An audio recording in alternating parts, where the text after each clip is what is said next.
نکاح کے دن جب امام صاحب نے کہا قبول ہے تو احمد کی آواز مضبوط تھی اور عائشہ کی آواز حیا میں ڈوبی ہوئی۔ وہ دونوں نہیں جانتے تھے کہ زندگی صرف خوشیوں کا نام نہیں بلکہ آزمائشوں کا سفر بھی ہے۔ احمد ایک عام سی ملازمت کرتا تھا، تنخواہ زیادہ نہیں تھی مگر نیت صاف تھی۔ عائشہ نے شادی کے بعد ایک چھوٹے سے کرائے کے گھر کو اپنی محبت سے جنت بنا دیا۔ وہ اکثر کہا کرتی، گھر بڑا نہیں ہوتا احمد، گھر دل سے بنتا ہے۔ وقت گزرتا گیا، ایک دن احمد کی نوکری چلی گئی، گھر میں خاموشی اتر آئی۔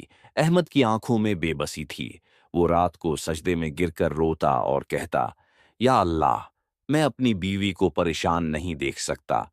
عائشہ نے اس کی آنکھوں میں نمی دیکھ لی، وہ اس کے پاس بیٹھی اور دھیرے سے بولی، رزق دینے والا تم نہیں، اللہ ہے، اور اللہ اپنے بندوں کو کبھی اکیلا نہیں چھوڑتا۔ اس نے اپنی سونے کی چھوٹی سی انگوٹھی اتار کر احمد کے ہاتھ پر رکھ دی، یہ بیچ دو جب تک اللہ آسانی نہ کرے۔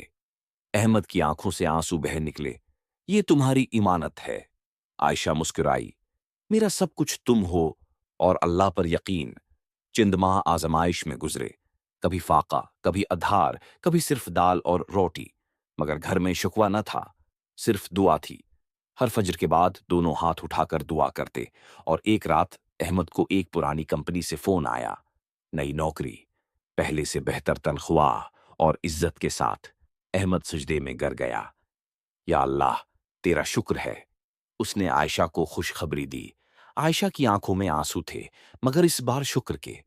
کچھ عرصے بعد احمد نے عائشہ کو ایک ڈبہ دیا، اس میں نئی انگوٹھی تھی، پہلے سے زیادہ خوبصورت۔ عائشہ نے مسکرا کر کہا، مجھے انگوٹھی نہیں چاہیے تھی احمد، مجھے صرف تمہارا ساتھ چاہیے تھا۔ احمد نے جواب دیا، اور مجھے تمہارا صبر جس نے ہمیں بچا لیا۔ کہانی ختم نہیں ہوئی، کیونکہ اصل محبت وہ ہوتی ہے جس میں اللہ شامل ہو، جہاں شوہر بیوی ایک دوسرے کا سہارا بنے اور ہر مشکل میں کہیں حسبنا اللہ و نعم الوکیل۔